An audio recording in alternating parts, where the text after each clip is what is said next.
Buenas tardes, hermanos, ¿cómo están? Quiero invitarles, si es tan amable, a abrir su Biblia en el libro de los Salmos, en el Salmo número 143, por favor. En este día yo quiero compartir con ustedes un tema que se llama la voluntad de Dios, el Dios que guía a su pueblo. ¿Cuántos saben que Dios guía a su pueblo? Amén. Vamos a leer Salmo 143, verso 10, por favor.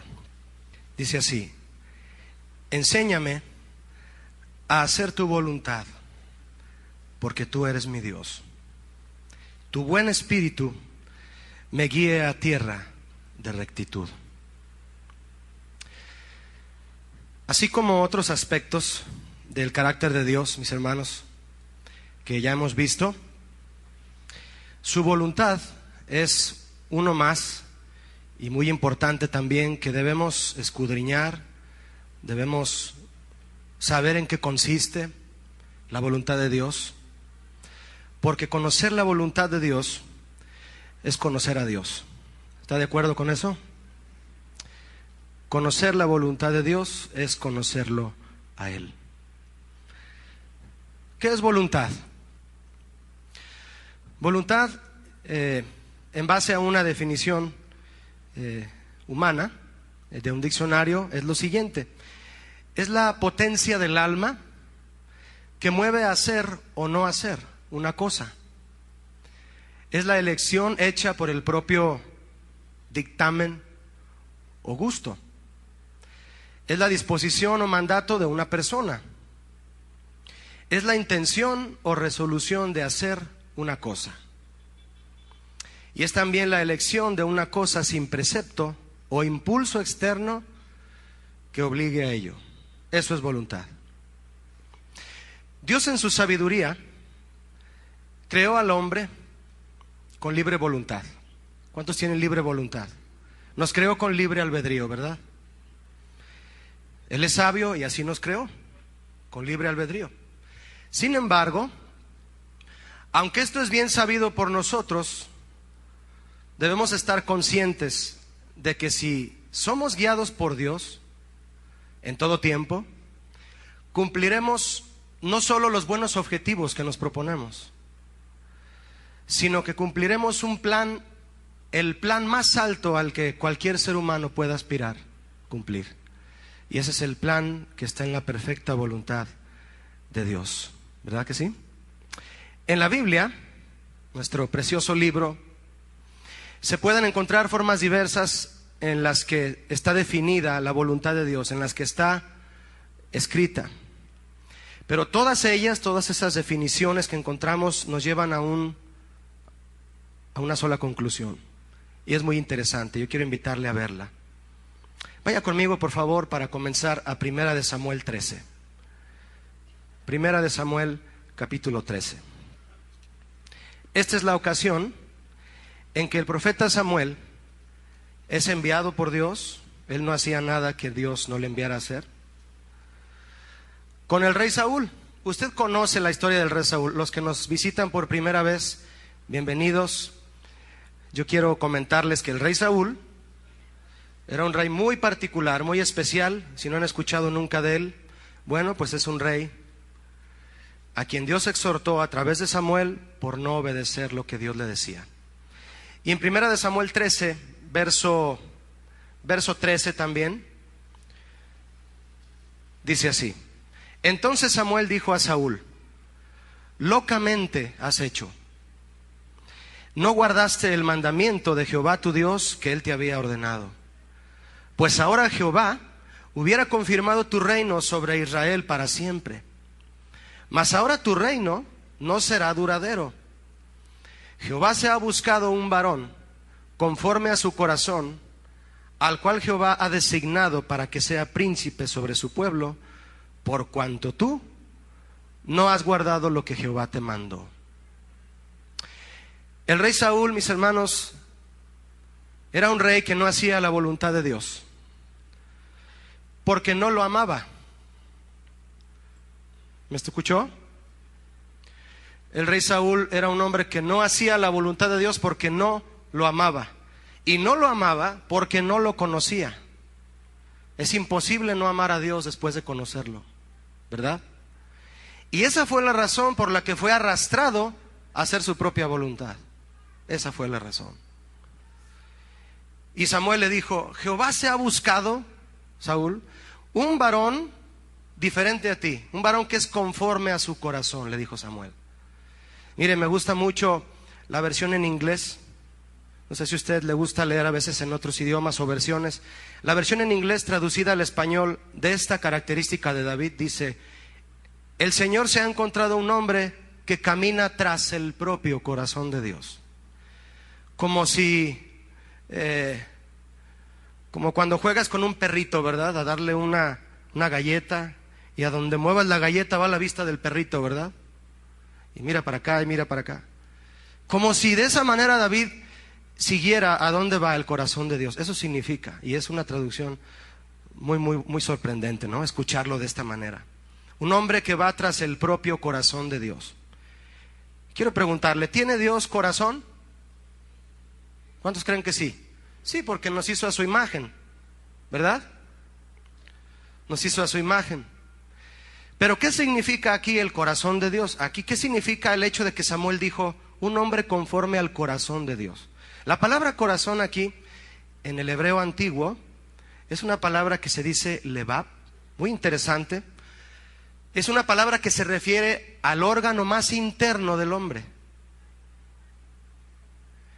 Es el corazón también usado, la palabra lebab, muy ampliamente para referirse a los sentimientos de alguien, para referirse al intelecto, y de manera similar para cualquier cosa central que está sintiendo un hombre, una mujer, su corazón, inclusive la voluntad. Hombres de Dios como Samuel, de quien estamos hablando, ¿verdad?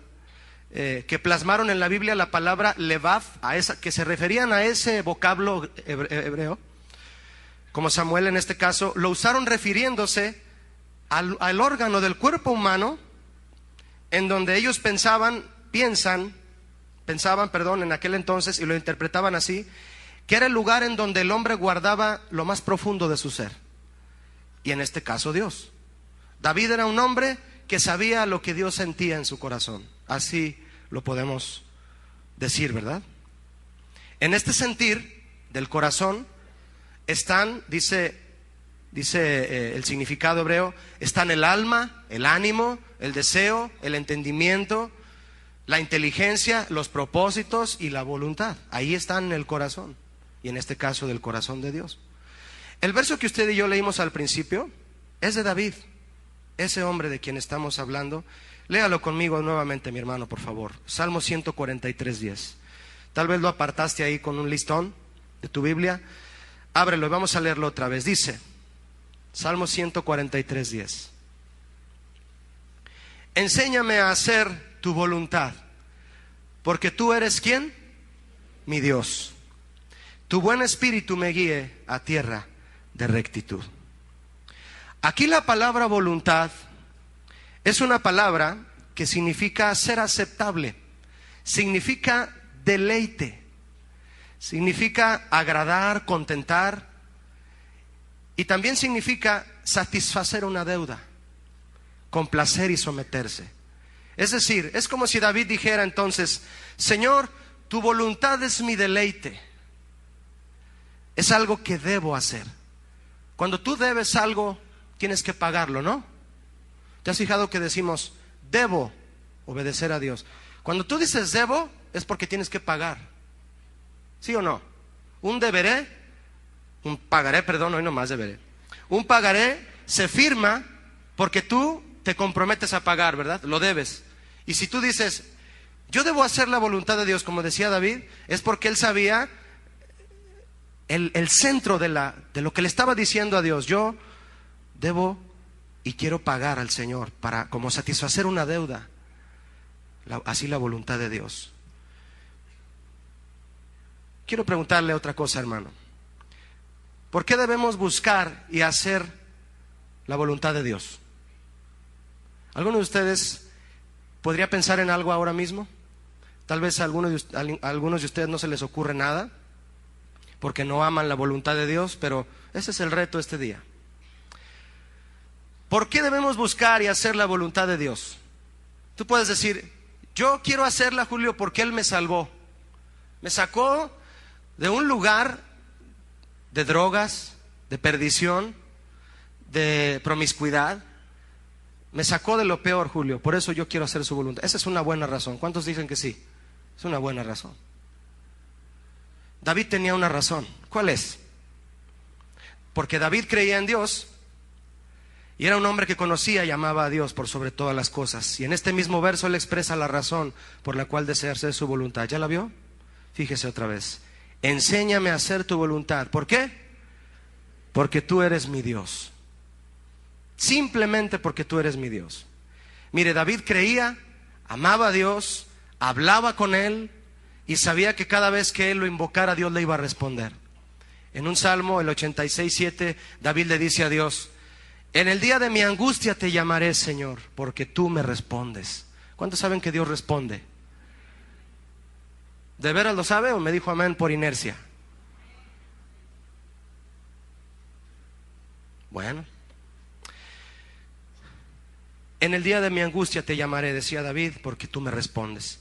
Y mire, por la relación tan estrecha de David con Dios, él resumía todas sus razones en una sola. ¿Por qué quería hacer la voluntad de Dios? Diga conmigo, porque tú eres mi Dios. ¿Cuántos pueden levantar su mano derecha al Señor y decirle, Señor, tú eres mi Dios? ¿Puedes hacerlo? Gracias. Si hasta este momento tú no tienes esa convicción de levantar tu mano, de decir, cerrar tus ojos y decirlo de manera personal, decir, Señor Jesús, tú eres mi Dios, si hasta este momento no puedes decir eso, te va a ser muy difícil que comprendas que la voluntad de Dios es lo mejor para ti y vas a continuar buscando tu propia voluntad. Pero a los que ponemos como prioridad máxima la voluntad de Dios es porque le podemos decir, tú eres mi Dios, amén. Tú eres mi Dios, Señor Jesús. David, Abraham, Isaac, ¿cuántos hombres que no hemos leído, verdad, en la Biblia han experimentado la manifestación de Dios al grado que ellos dijeron, tú eres mi Dios? Mire, uno de ellos fue Moisés. Moisés, cuando yo pienso que él se quedó atónito al ver que el mar rojo se abrió y que el pueblo pasó en seco, no en lodo sino en seco. Yo pienso que Moisés se quedó atónito y él por esa razón escribe en Éxodo 15:2, este es mi Dios. Así dijo Moisés, así de simple lo dijo. Vio las maravillas y dijo, este es mi Dios, lo alabaré, Dios es mi Padre y lo enalteceré. Al ver lo que Dios hizo solamente le quedó decir, este es mi Dios. Y mira, hermano, si hubo alguien que entendió la voluntad de Dios, que la escribió, que la transmitió, que la cumplió, fue Moisés. Él escribió el Pentateuco. Él escribió los 10 mandamientos dictados por Dios. Se los dio al pueblo de Israel. Moisés supo asimilar la voluntad de Dios y transmitirla a la gente. Fue un transmisor realmente de lo que Dios quería para su pueblo. Y la ley que él escribió de parte de Dios es para ti y para mí también la voluntad de Dios, ¿sí o no? Los 10 mandamientos, ¿verdad? Abraham, ¿qué pasó con Abraham? A quien el Señor llamó su amigo. ¿Sabe que Dios le dijo a Abraham, tú eres mi amigo? Ahí en Isaías 41:8 está eso, si usted lo quiere leer luego. Y precisamente por llevar a Abraham una relación con Dios como de amigos, obedecía sin dudar a Abraham a Dios en cualquier cosa que Dios le pedía. Inclusive le dijo, tú sabes qué le pidió, ¿verdad? Le pidió a su hijo, le dijo, ponme a tu hijo en un altar, amárralo y mátalo en sacrificio a mí. ¿Obedeció Abraham? Yo creo que llorando, yo creo que ahí bien temblando con el cuchillo en la mano y dijo, esto es lo que Dios me pide, esto hago. Y estuvo a punto de sacrificarlo hasta que Dios le dijo, tranquilo Abraham. Así le dijo en el hebreo, tranquilo Abraham, ya me doy cuenta que quieres hacer mi voluntad, yo te voy a dar el becerro, el animal para el sacrificio.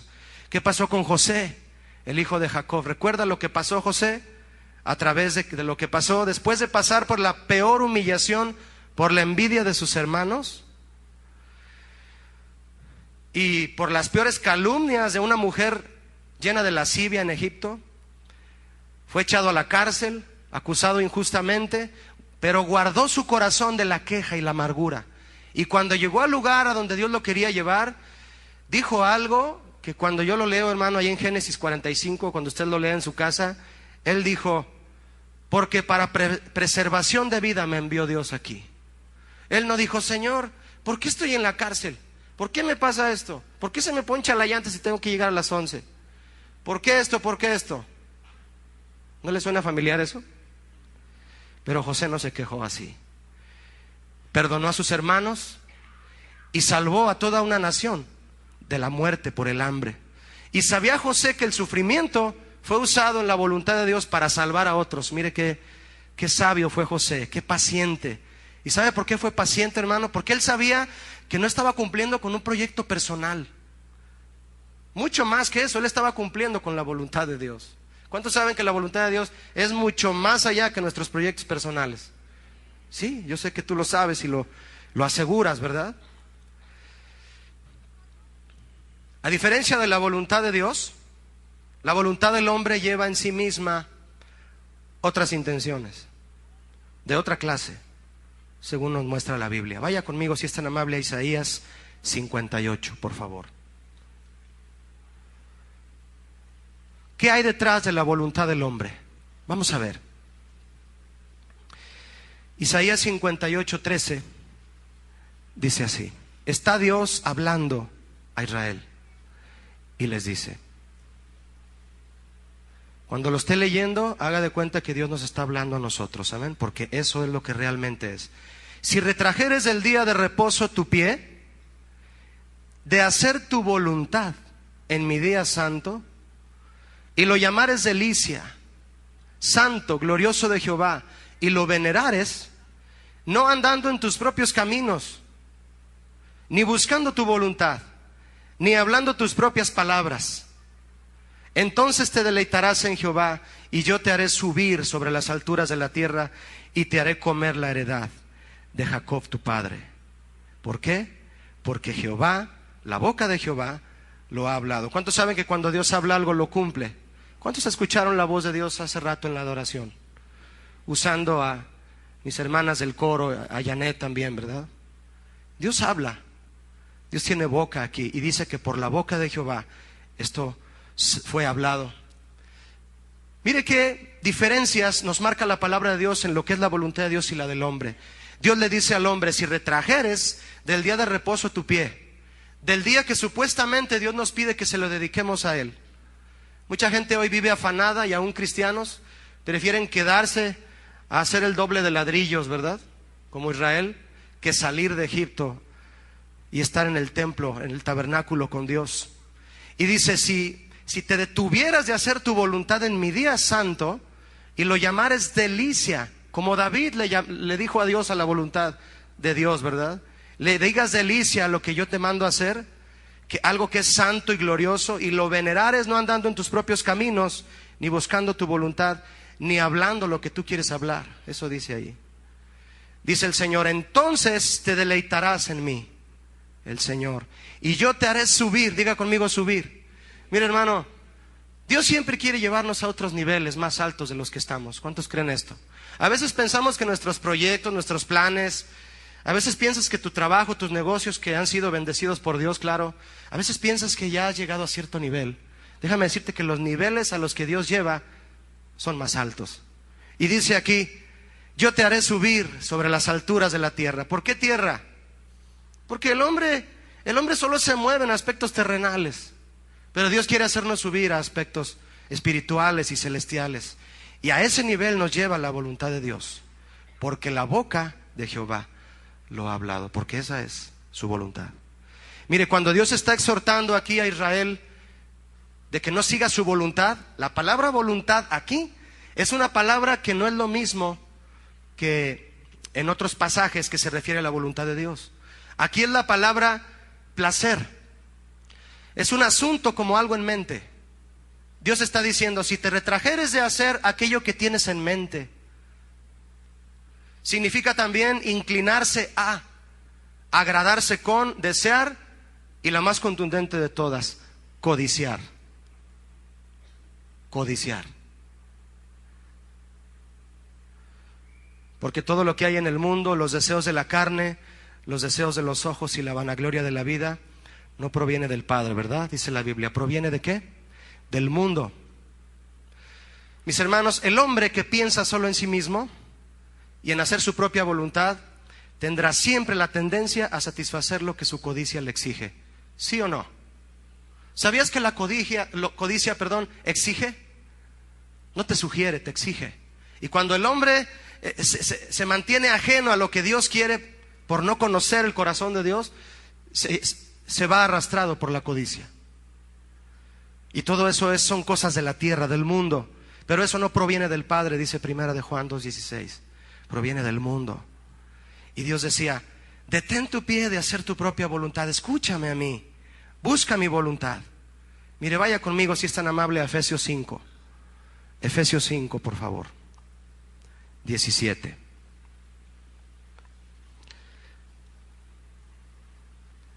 Efesios 5, 17 dice así: por tanto, no seáis, ¿qué dice ahí? Insensatos. Sino entendidos de cuál sea, ¿qué? La voluntad del Señor. Nuevamente, los que están apenas abriendo el versículo, dice, por tanto, no seáis insensatos, sino entendidos de cuál sea la voluntad del Señor. No seáis como, mi hermano, insensatos. Mire, los que decimos conocer a Dios, sabemos que no hay cosa más necia que dejar a Dios fuera de nuestras decisiones. ¿Sí o no? No hay cosa más necia ni actitud más insensata que dejar a Dios fuera de nuestras decisiones. Jesús les dijo a sus discípulos, separados de mí, ¿qué podéis hacer? Nada. Nada. Eso lo dijo en el libro de Juan, capítulo 15, verso 5. Y mire, precisamente de Jesús es de quien tenemos y tendremos siempre el más alto ejemplo de quien tiene como primer lugar la voluntad de Dios. Vaya conmigo a Juan 4, por favor, ahora. Juan capítulo 4, Evangelio de Juan. Es una ocasión en donde los discípulos y Jesús se disponen a tomar los alimentos, pero resulta que Jesús no quiso comer. Y hay una enseñanza muy profunda aquí. Juan 4:31 dice así: entre tanto los discípulos le rogaban, fíjese, no lo invitaban, no le pedían, le rogaban diciendo ¿qué? Rabí, come. Señor, come. No has comido desde hace tiempo, ¿verdad? ¿Por qué le decían esto a Jesús? No había comido, no quería comer, le rogaban que comiera, ¿verdad? Verso 32, ¿qué dice? Él les dijo, yo tengo una comida que comer que vosotros no sabéis. Y ellos respondieron, los discípulos decían unos a otros, ¿le habrá traído alguien de comer? ¿Habrá pedido algo que le traigan? ¿O traerá lonche ahí? Mira, hermano, siempre que Jesús se expresaba en un nivel espiritual. Siempre se expresaba con este tipo de cosas, era para enseñar a sus discípulos algo en el espíritu. Pero los discípulos siempre estaban enfocados en cosas terrenales. ¿No le parece familiar? Siempre pensando en las cosas, en la comida, la bebida, lo material. Y Jesús les dice en el verso 34, mi comida es que haga la voluntad del que me envió y que acabe su obra. ¿Ha oído usted la frase que dice, eres lo que comes? ¿Sí? Yo pienso que la sacaron de aquí. Jesús era lo que comía. ¿Y sabe qué comía? La voluntad del Padre. Qué buena alegoría, ¿verdad? Usó Jesús para decirnos a sus discípulos, porque también a nosotros nos dice, lo más importante para mí es lo que el Padre me diga. Eso es lo más importante. Jesús se sentía satisfecho y alimentado, se sentía lleno de verdad al hacer la voluntad del Padre, y quería que sus discípulos lo entendieran también. ¿Cuántos lo quieren entender hoy? Yo quiero entenderlo, que el hecho de hacer la voluntad de Dios es lo que me satisface, aún más que la misma comida para Jesús, ¿verdad? Quiero preguntarle algo, hermano. ¿Qué lugar ocupa en tu vida la voluntad de Dios? No me lo diga. Es para que usted lo piense, porque yo no sé si usted me dice la verdad, pero Dios sí.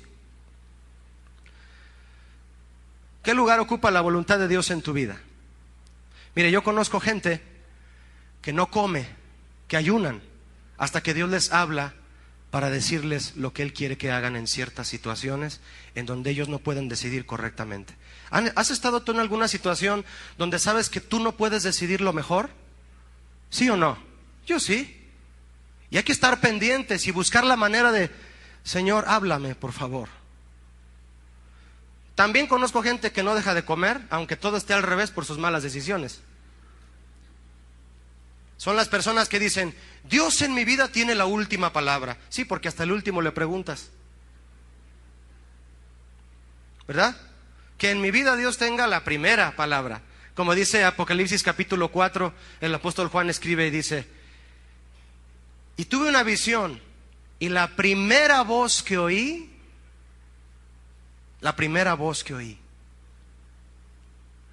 esa lo guió a él, la primera voz. Juan sabía cuál era la voz de Dios y dijo, la primera voz que oí. Vaya conmigo a Juan 5, por favor, dele vuelta si es tan amable ahí a su Biblia. Juan 5:30, Jesús hablando y confirmando lo que estamos leyendo de él, dice, Juan 5:30, dice Jesús, no puedo yo hacer nada por mí mismo. ¿Ya vio eso? Mire, hermano, si eso lo dice Jesús, ¿qué podemos decir usted y yo? Jesús decía, no puedo yo hacer nada por mí mismo. Según oigo ¿de quién? Del Padre. Según oigo, así juzgo. Mi juicio es justo, porque no busco mi voluntad, sino la voluntad del que me envió, la del Padre. Si eso decía Jesús, hermano, ¿dónde quedamos usted y yo? Debemos quedar a expensas de la voluntad de Dios también. Otra pregunta más, para que compares tu actitud, para que yo compare mi actitud con la de Jesús. ¿Hasta dónde somos capaces de aceptar la voluntad de Dios? ¿Hasta dónde? Tú le pides a Dios, Señor, guíame en esta travesía, y tú caminas una distancia y le dices, Señor, ¿vas a seguir más adelante? Sí, allá en aquel lugar que se ve oscuro, allá quiero que vayas conmigo. Sale pues, Señor, vamos para allá. Y ahí vas, ¿verdad? Y llegas al bosque oscuro ahí, Señor, ahí estás. Aquí estoy. No me ves porque está oscuro, pero aquí estoy. Y aunque ande en valle de sombra, no temeré mal alguno, ¿verdad? Porque tú estarás conmigo, Salmo 23. Y sigues caminando ahí y vas temblando, Señor, ahí vas. Aquí voy. ¿Por qué dudas? Ya no quiero caminar, Señor. Me siento raro. Mejor síguele, yo me regreso. Y te regresas. ¿Cuántos han hecho eso? No me digan, nomás piénsenlo. Y te regresas. No. ¿Hasta dónde eres capaz de aceptar la voluntad de Dios? ¿Hasta donde tú sientas? Hasta aquí siento, Señor. Siento. Hasta donde mi vida está en riesgo o la de mi familia, yo ahí mejor yo tomo la decisión. ¿Cómo que me vas a enviar de misionero a Afganistán, Señor? Que andan todavía las tropas de este cuate. ¿Cómo? Sí, te estoy enviando para allá. ¿Y mi familia qué? Oh, pues, ¿hasta dónde? ¿Hasta qué distancia somos capaces de recorrer con Dios? Jesucristo en el huerto del Getsemaní dijo unas palabras tremendas. Jesucristo postrado, mire, yo me lo puedo imaginar, temblando porque estaba nervioso. Imagínense si sudaba gotas como de sangre. No tuve la oportunidad, no me acordé de preguntar por qué es posible que suceda eso médicamente, que él le empiece a brotar sangre por los poros de tan nervioso, porque lo iban a crucificar en una cruz. Y él dice en Lucas 22, Padre, si quieres, pasa de mí esta experiencia, que no sufra yo, pero no se haga mi voluntad, sino ¿cuál? Sino la tuya. ¿Y cuál voluntad se hizo? La del Padre. Y él fue a la cruz, cargó su cruz, ya una vez todo flagelado, todo escupido, todo maltratado, ahí va, paso a paso a la cruz. Y cuando llega a la falda del Calvario, no soltó la cruz y dijo, hasta aquí ya, Señor, ya. A ver si puedes salvar a la humanidad con lo que hice hasta aquí ya. ¿Verdad que no? Paso a paso, la cuesta del Calvario, la subidita. ¿Cuántos van de subida ahorita? En alguna situación vas de subida, ¿no? Pero ahí vas para arriba. Señor, ahí estás arriba, acá estoy, te espero. Ahí voy, ahí va al monte de la calavera, Jesús. Y llega, suelta la cruz y aquí estoy, adelante. Lo clavan, se muere y dice a punto de morir, consumado es. ¿Qué es eso, mi hermano? Hice lo que me pidieron que hiciera el Padre. Porque Jesús amaba la voluntad de su Padre hasta la muerte, hasta ese límite la amaba. Si yo les pregunto, contéstenme lo más rápido que pueda, ¿cuántos quieren obedecer a Dios? Ahora otra pregunta, ¿cuántos saben la voluntad de Dios? Ya le hicieron así, ¿verdad? Es una pregunta que es un poquito más tardado de responder que la primera. Porque como Dios tiene una voluntad particular para cada quien, nadie vive de una revelación prestada. Entonces hasta que te sientes seguro de decir, esto es lo que ya estoy seguro, Julio, de lo que Dios me dijo, y levantas la mano, tal vez vas a llegar el próximo sábado y me vas a decir, ya puedo levantar la mano, Julio, ya sé cuál es la voluntad de Dios. Y solo está en la Biblia. ¿Cuántos saben que la voluntad de Dios solo está aquí? Todo lo que mis hermanas hablaron aquí al frente, Linda, Alma, Janet, que nos ministraron, era la voz de Dios a través de ellas, todo viene de aquí. ¿Sí o no? Si no viene de aquí, tápate los oídos, salte corriendo de ahí. Vivir en obediencia a Dios demanda de nosotros conocer su voluntad, ¿verdad que sí? Si no, ¿cómo? ¿Cómo vamos a obedecer si no conocemos su voluntad? La voluntad escrita de Dios está en la Biblia y debemos saber que es absoluta. ¿Cuántos saben que es absoluta? Es clara y que tiene un orden específico. Vaya conmigo, por favor, mi hermano, a Romanos capítulo 12. Vamos juntos a Romanos, por favor. El apóstol Pablo era un hombre que entendía la perfecta voluntad de Dios. Vamos a ver qué escribió él a los Romanos en el capítulo 12. Verso 2. ¿Lo tienen? Muy bien, dice así: no os conforméis a este siglo. ¿Qué significa eso? La palabra siglo aquí es el mundo.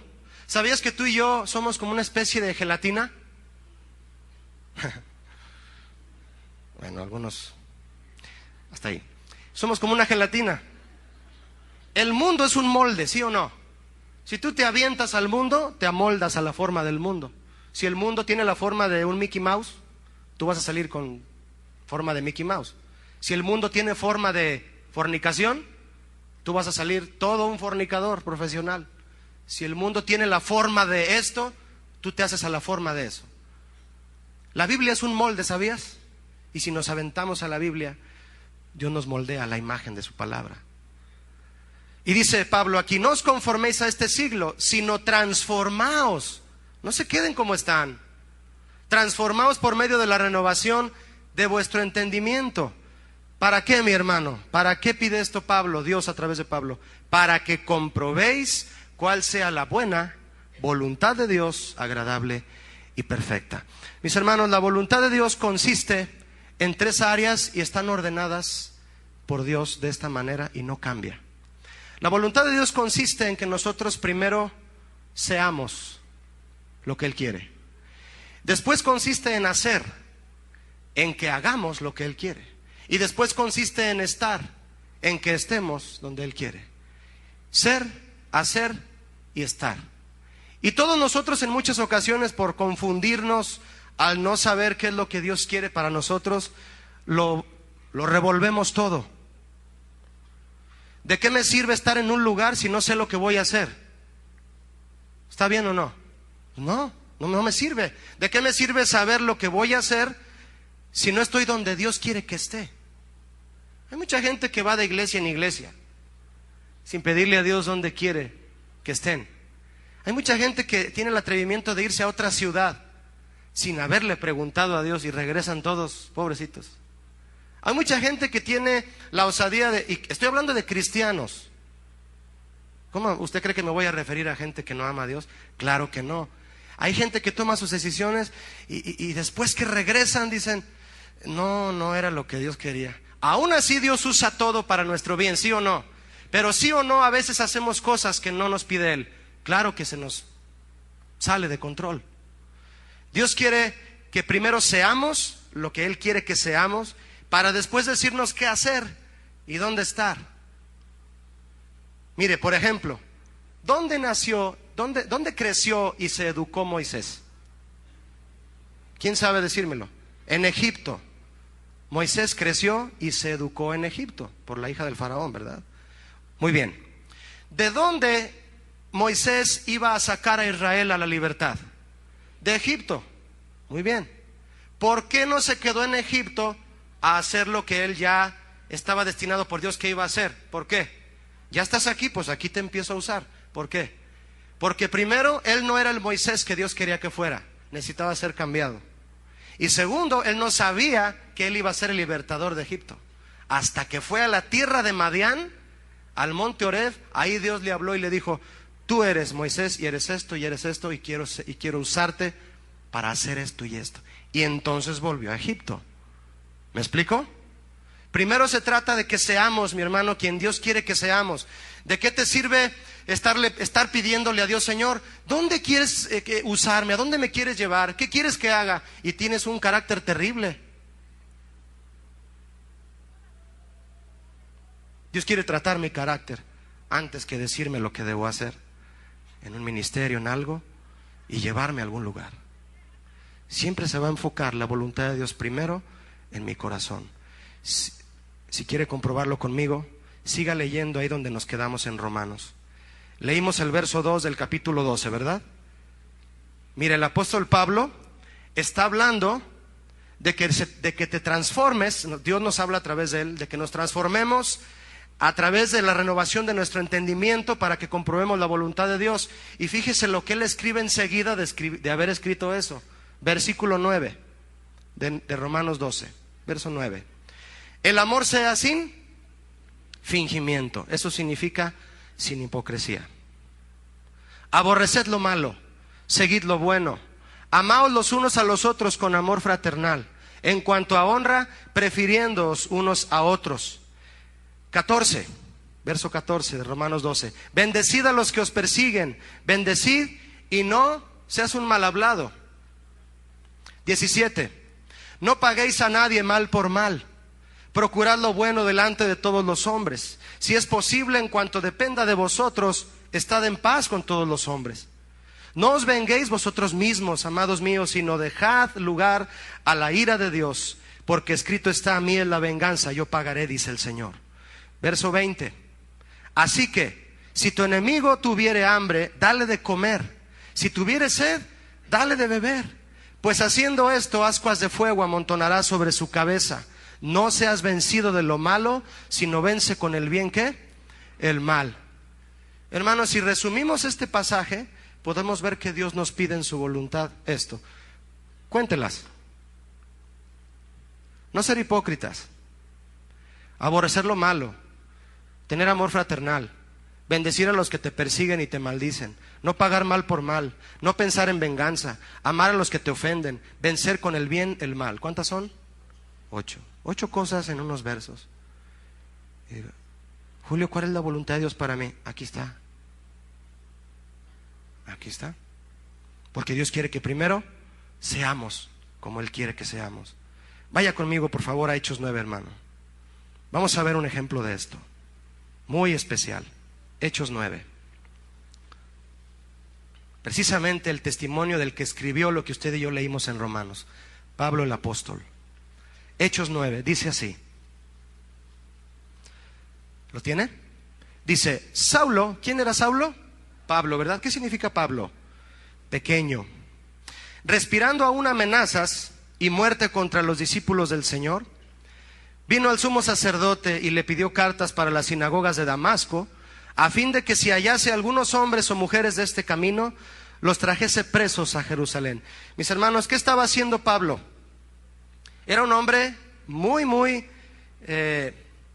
estudiado. Y él, mire, hasta este momento creía que hacía, di conmigo, hacer. Creía que hacía la voluntad de Dios, persiguiendo cristianos para echarlos a la cárcel. Y luego, todo esto lo hacía sintiéndose seguro en quien él era. ¿Está conmigo?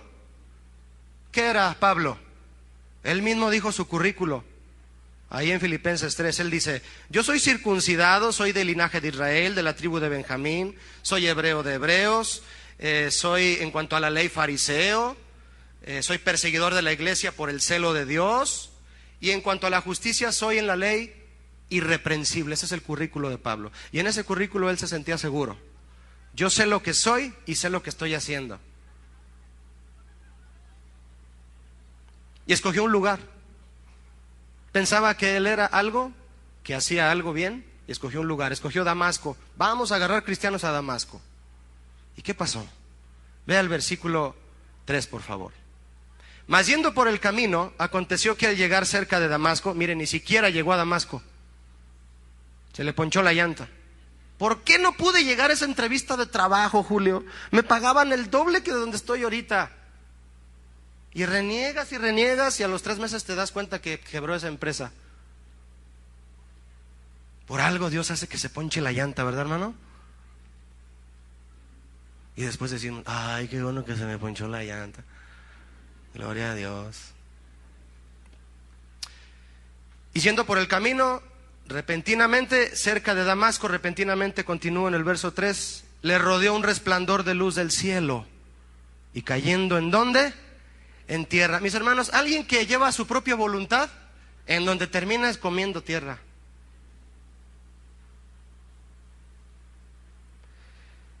Cayendo en tierra, oyó una voz que le decía, ¿qué le decía?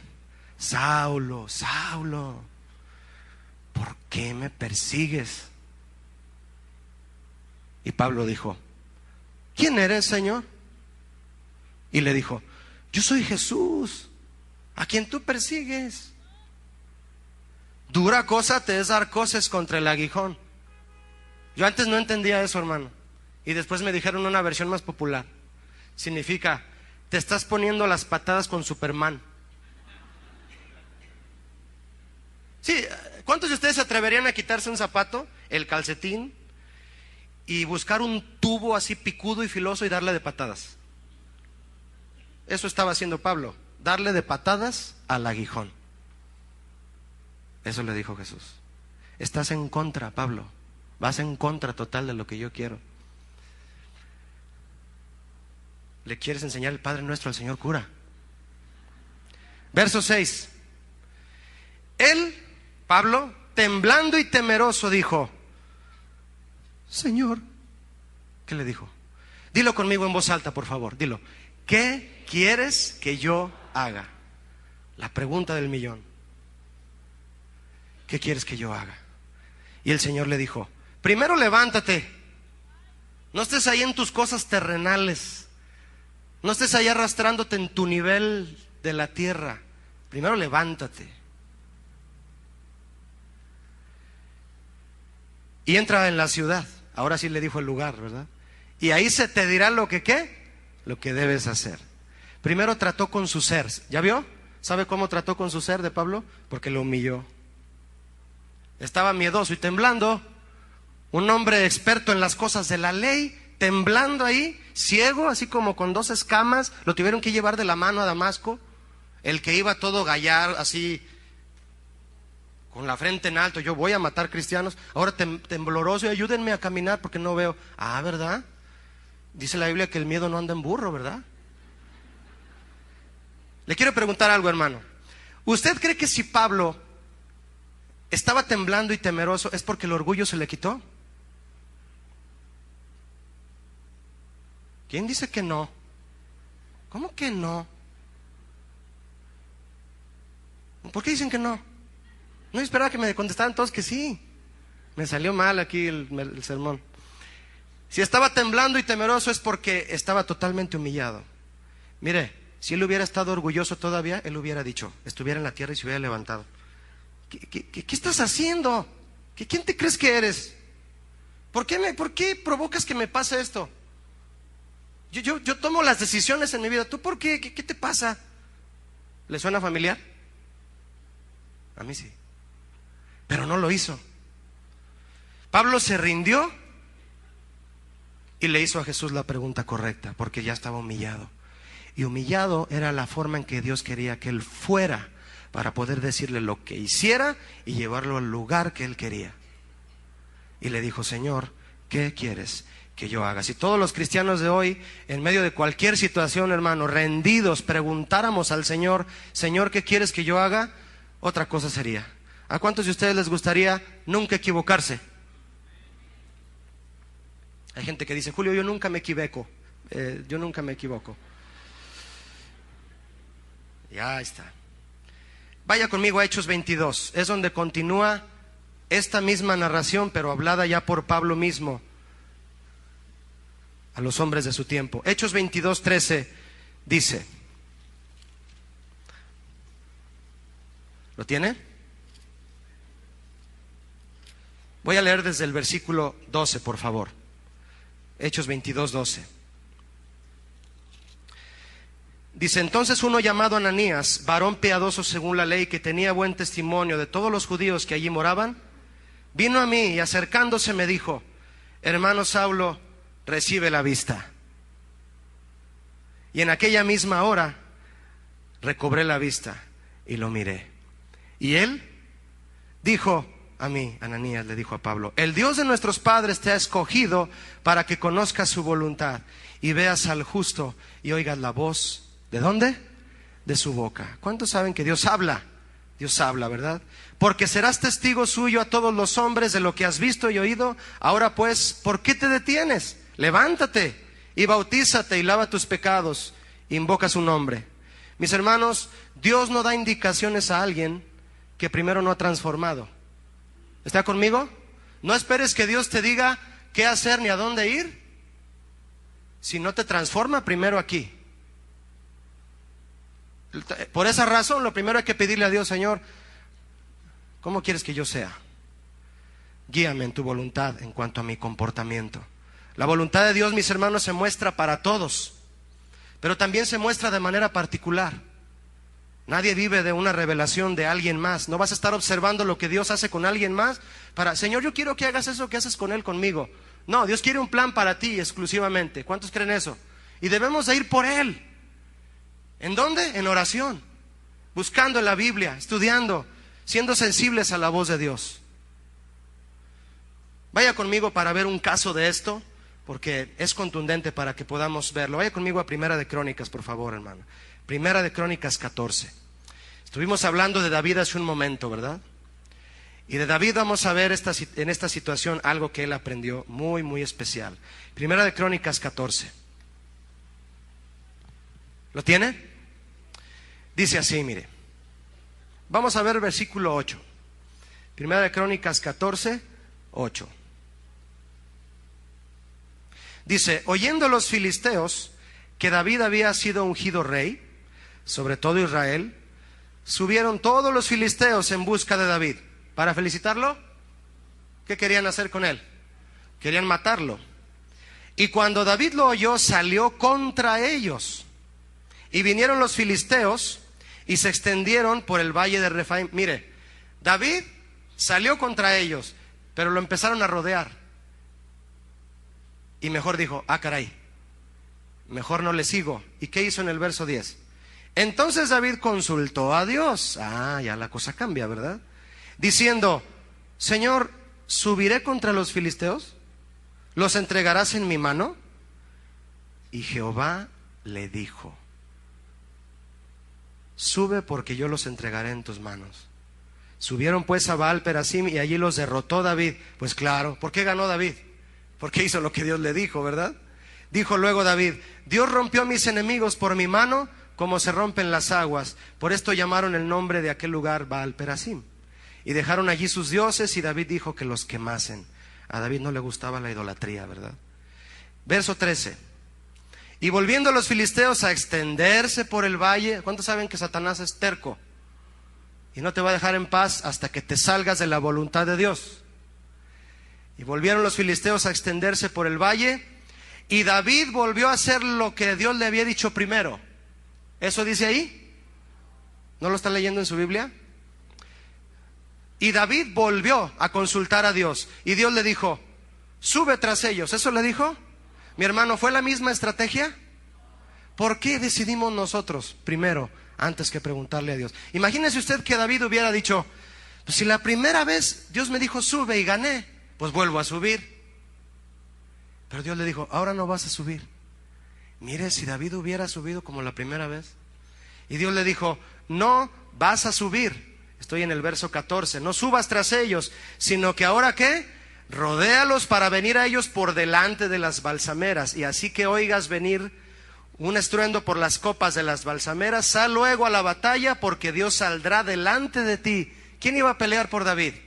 Dios mismo. Dios saldrá delante de ti y herirá al ejército de los filisteos. Hizo pues David como Dios le mandó y derrotaron al ejército de los filisteos desde Gabaón hasta Geser. Y la fama de David fue divulgada por todas aquellas tierras, y Jehová puso el temor de David sobre todas las naciones. Tú y yo vamos a ser hombres y mujeres respetados cuando la gente vea que cuando tú dices que quieres hacer la voluntad de Dios, realmente eso es lo que haces, y la gente te va a respetar, como a David. ¿Qué le dijo Dios a Josué, por ejemplo, cuando fue a rodear Jericó? ¿Le dio la misma estrategia que a Gedeón? No, a Josué le dijo, denle una vuelta diaria al muro y durante 6 días, y al 7º día le dan 7 vueltas. Tocan unas trompetas, y cuando tocan las trompetas todos gritan y el muro se va a caer y entran a la ciudad. Dígame una cosa, ¿a qué capitán de un ejército se le ocurriría eso? A nadie. Porque no tenemos los pensamientos al nivel que Dios los tiene. Y Josué ha de haber dicho, caray, ¿estás seguro, Señor? Tocar trompetas. Tengo un ejército grande, podemos hacerla. No tienes para qué decirnos eso. Tú tocas las trompetas, que todo el pueblo grite y el muro se va a caer. Imagínense si no le hubiera preguntado a Dios, el ridículo que hubiera hecho. Como a veces nosotros hacemos el ridículo cuando no le preguntamos a Dios qué hacer. ¿Qué le dijo a Josafat? Josafat se llenó de miedo cuando le dijeron, Josafat, ya llegó el enemigo, nos tiene rodeados, en 2 de Crónicas 20. ¿Qué hizo? Manda a todo el pueblo que se ponga a orar y ayunar. ¿Quieres salirte a otra ciudad? Dile a tu esposa y a tus hijos, vamos a orar para que Dios nos diga si tenemos que irnos. ¿Sí o no? Yo voy a orar para que Dios me diga si me voy a cambiar aquel trabajo. Yo voy a orar para esto, porque si yo tomo una decisión no me siento seguro. Y Dios sí sabe cómo se hacen las cosas. Y Josafat, esperando en oración y en adoración y en ayuno, escuchó la voz de un profeta llamado Jaasiel, que se levantó ahí entre la reunión y le dijo, Rey Josafat, tú no tienes ni por qué pelear, la batalla es del Señor. Imagínate si Josafat hubiera dicho, pues con los que tenemos, vámonos a darle. No, hombre, pues el ridículo otra vez. Pero Dios le dijo, ni siquiera tienes que pelear, Josafat, la batalla es mía, dice el Señor. Y yo ya afilando el cuchillo, ya limpiando la espada, y Dios pensando otra cosa que yo haga. Mis hermanos, hay frases en nuestro vocabulario, hay una frase específica que en nuestro vocabulario como cristianos no debemos permitir que desaparezca. Si tú permites que desaparezca esta frase, va a desaparecer de tu vida la esencia de tu relación con Dios. Y es la frase que es, Dios me dijo. Yo te aseguro que hay gente que ha llegado contigo y te ha dicho, brother, ¿te acuerdas aquella vez que te platiqué que no estabas seguro de hacer esto en este negocio, de empezar este negocio? Y dije, Señor, voy a pedirle a Dios que me guíe.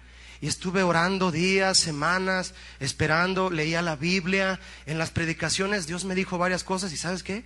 Dios me dijo que hiciera esto. ¿Han llegado contigo a decirte algo así? Mira, hermano, hay gente entre cristianos también que eso les parece inmaduro, les parece cursi. Si a ti te parece cursi decir Dios me dijo, pobre de ti. Si sacas de tu vocabulario el Dios me dijo, pobre de ti. Mire, mi hermano, todas las doctrinas terrenales y diabólicas de las que el pastor Olivares nos ha hablado aquí, que hoy en día se transmiten a la iglesia, precisamente es lo que están echando a perder, el Dios me dijo. Toda esa gente a quien le predican y la gente inocente que escuche esos mensajes de que Dios te quiere hacer rico, reclámale a Dios lo que Él te promete, casas, carros. Tú puedes triunfar en tu negocio, echa a andar tu negocio. Ellos nunca dijeron Dios me dijo. Echaron mano de lo que ellos pensaron y les dijeron aquí arriba. En este lugar no, pero en las plataformas. Y sacaron de su vida el Dios me dijo. Y echan a perder todo el plan de Dios. Y Dios solo con los brazos cruzados, viendo cómo la gente se pierde en las cosas de la tierra. Caen a tierra. Y Jesús nos quiere levantar como levantó a Pablo. Le dijo, levántate, Pablo, y haz lo que yo te diga. Yo quiero invitarte a que sea natural en tu vida el hecho de que tú siempre digas, Dios me dijo. ¿Cuántos toman este reto? Que tú siempre digas en algo que tú no quieres decidir solo, que tú digas, Dios me va a hablar y Dios me dijo después de tantos días. Ve conmigo a Santiago 4, por favor. Santiago capítulo 4.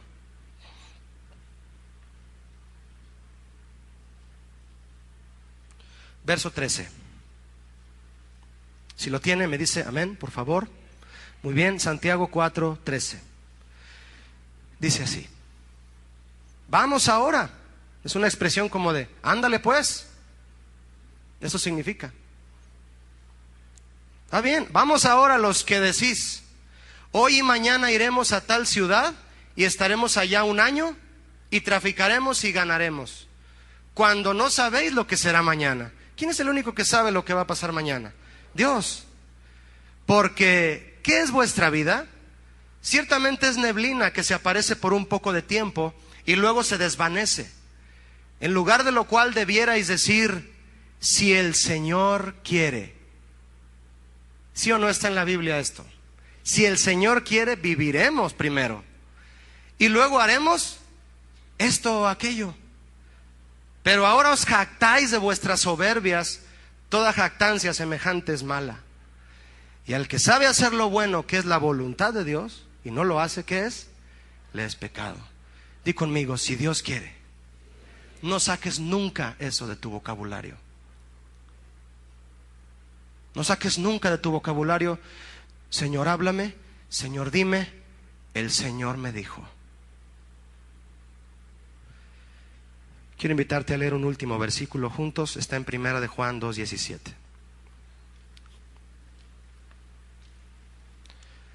Primera de Juan 2:17.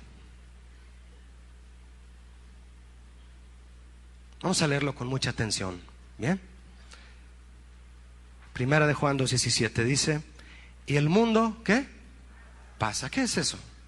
Se acaba. Y sus deseos también. Pero el que hace la voluntad de Dios, ¿qué? Permanece para siempre. ¿Cuántos quieren vida eterna? Guiados en la voluntad de Dios, vamos derechito para allá. Amén. Si tú vas a comprar un carro a una agencia, no vayas a llegar ahí con el vendedor y decirle, ore conmigo para ver de qué color lo voy a comprar. ¿Ah? Hay una voluntad permisiva de Dios, ¿verdad? Porque Dios nos da sabiduría para decidir. Yo me refiero a esas situaciones en donde tú y yo sabemos realmente que no debemos decidir por nosotros mismos. Amén. Vas a estar ahí, ya sé, y el vendedor ahí. ¿Viste qué trae, verdad? Ya sé qué color me dijo el Señor. Rojo como la sangre de Cristo. Y llegas en tu carro cubierto de la sangre de Cristo, ¿verdad? Porque Dios te dijo que lo comprara rojo. Puede ser. ¿Por qué no? ¿Cuántos saben que en los mínimos detalles Dios nos dice qué hacer?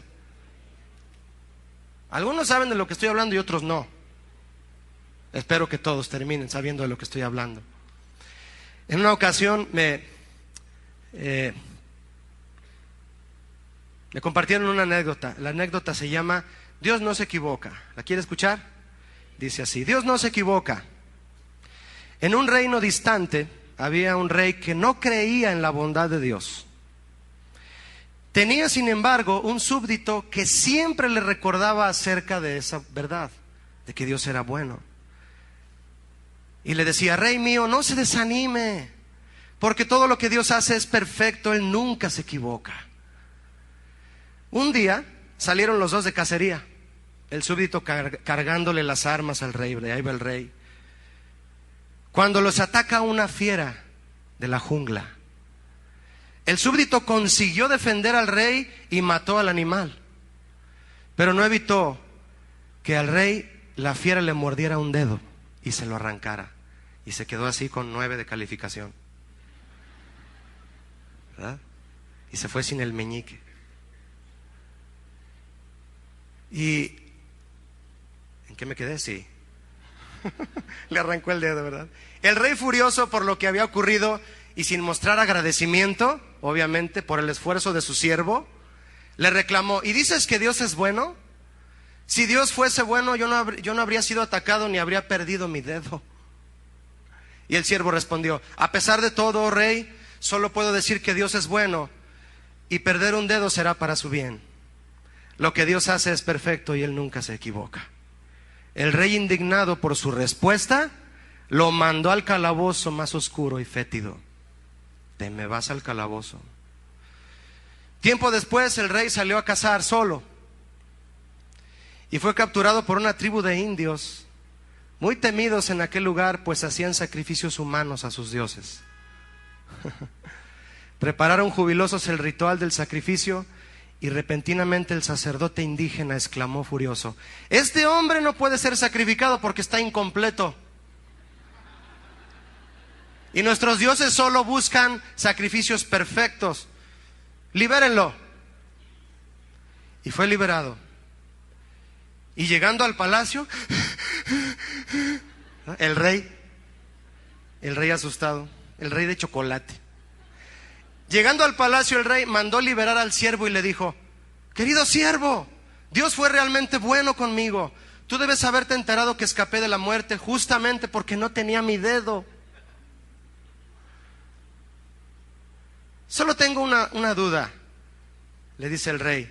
Si Dios es bueno, ¿por qué permitió que tú estuvieses preso entonces, tanto que lo defendiste? Y el siervo le dijo: si yo hubiera estado con usted, oh rey, de cacería seguramente habría sido yo sacrificado en su lugar, ya que yo estoy completo. Porque todo lo que Dios hace es perfecto y nunca se equivoca. Cuando levante sus manos, levántelas así. Dígale: te alabo, Señor. Enséñame a hacer tu voluntad porque tú eres mi Dios. Tu buen espíritu me guíe a tierra de rectitud. Qué bonita palabra. Los hijos de Dios, dice la Biblia, que son aquellos que son guiados por el Espíritu de Dios. Amén. Guiados por el Espíritu de Dios. Y el rey David, antes de entender esa palabra que llegaría a nosotros a través de Pablo, él ya había dicho, el rey David había dicho: tu buen espíritu me guíe a tierra de rectitud. ¿Cuántos quieren ir a una tierra de rectitud? Cierra tus ojos conmigo, por favor, y recuerda que Dios tiene un plan para cada uno.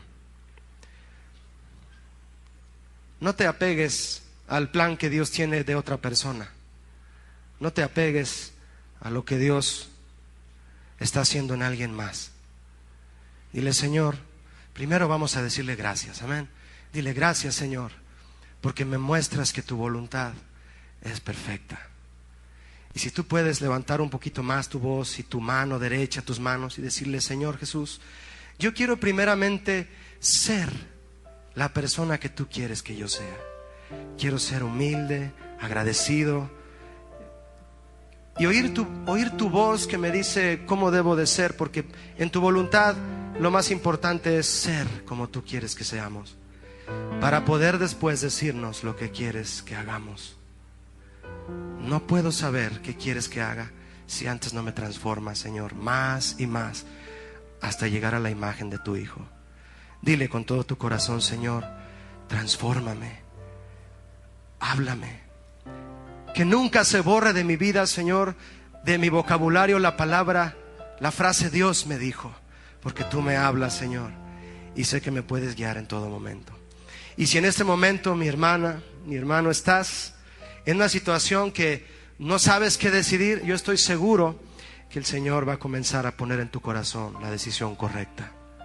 Y tú vas a decir: Dios me dijo que sea así, que sea más amable con con la gente, que sea más amable con mi esposa, que cambie de la forma de tratar a mis hijos, porque esa es su voluntad. Que no sea con amor fingido mi actitud. Y luego yo voy a preguntarte, Señor, qué hacer, y tú me vas a poder decir lo que haga. Y si necesito, Señor, ser enviado por ti, si tú me vas a enviar a algún lugar, tú me vas a decir a dónde, después de haberme transformado en tu imagen, Señor. Los que vienen por primera vez, tú también puedes decirle al Señor: Señor, guíame, yo quiero que tú seas mi guía. Vamos a alzar nuestras manos y decirle: Espíritu Santo, la Biblia dice que los que son hijos de Dios, en Romanos 8, son los que son guiados por el Espíritu de Dios. Vamos a pedirle, Señor, que tu Espíritu Santo esté aquí para guiarnos. Y tu Espíritu Santo, Señor, lo primero que hace es exaltar a Jesucristo. Y eso es lo primero que queremos hacer siempre, Señor, para poder estar en tu buena, agradable y perfecta voluntad, Señor. Gracias porque desde hoy me vas a hablar, Señor, y yo te voy a oír, porque la boca de Jehová habla a aquellos que le buscan. No quiero hacer mi voluntad, Padre, no quiero estarte pidiendo cosas para mi deleite. Ayúdame, Señor, a entender que tu voluntad es de un nivel mucho más alto que mis planes. En el nombre de Cristo Jesús te doy gracias. Amén. Dios les bendiga, mis hermanos.